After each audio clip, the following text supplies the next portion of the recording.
का हो। मौलाना दहलवी साहब। अध्यक्ष महोदय, क्योंकि ये धर्म संसद है और यहाँ आदरणीय हमारे धर्मावलंबी बैठे हुए हैं, दासीन बैठे हुए हैं, मैं समझता हूँ कि संसद में जो बहस चल रही है वो उसका मौजू कहीं और जा रहा है जी। मेरा अपना मानना ये है, जैसे आपने शुरू में अध्यक्ष जी कहा कि क्या भारत में राजनीति और धर्म एक साथ चल सकता है या नहीं। हमारा कहना यह है, क्योंकि भारत में क्या हिंदू हो या मुसलमान या किसी भी समुदाय, क्षेत्र और जात का हो, धर्म हमारी आस्था का प्रश्न है। धर्म पे अगर हम मजबूत हैं तो फिर हम कोई भी कार्य बड़ी आसानी के साथ करते हैं, उसमें राजनीति भी एक चीज है। परंतु परेशानी यह है कि पिछले कुछ वर्षों के अंदर हमने धर्म का राजनीतिकरण किया और राजनीति का धार्मिकरण किया, जिससे सारी चीजें खराब भी हुई, हालात हुई। मैं एक भारतीय मुसलमान हूं और भारत का मुसलमान होने पे मुझको पूरा गर्व है। भारत की संस्कृति, सभ्यता पे मुझको उतनी आस्था जितनी हिंदुओं को भी है।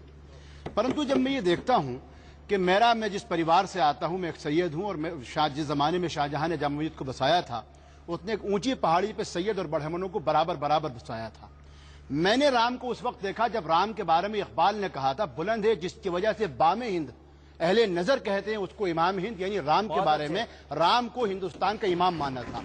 मैंने उस भगवान राम को उस वक्त देखा था जब वो एक दरबार में होते थे, दाएं तरफ लक्ष्मण थे, बाएं तरफ जानकी होती थी, पैरों में उनके हनुमान थे। लेकिन मैंने 92 में भी उस राम को देखा है जिसके हाथ में बाण था। मैंने किसी व्यक्ति के नाम पर नमो नमो कहते हुए नहीं सुना, क्या कांग्रेस हो या बीजेपी हो। मेरा कहना यह है कि आप धर्म का राजनीतिकरण मत कीजिए। धर्म बहुत आस्था की चीज है, धर्म हमारे सबसे सर्वोपरि है।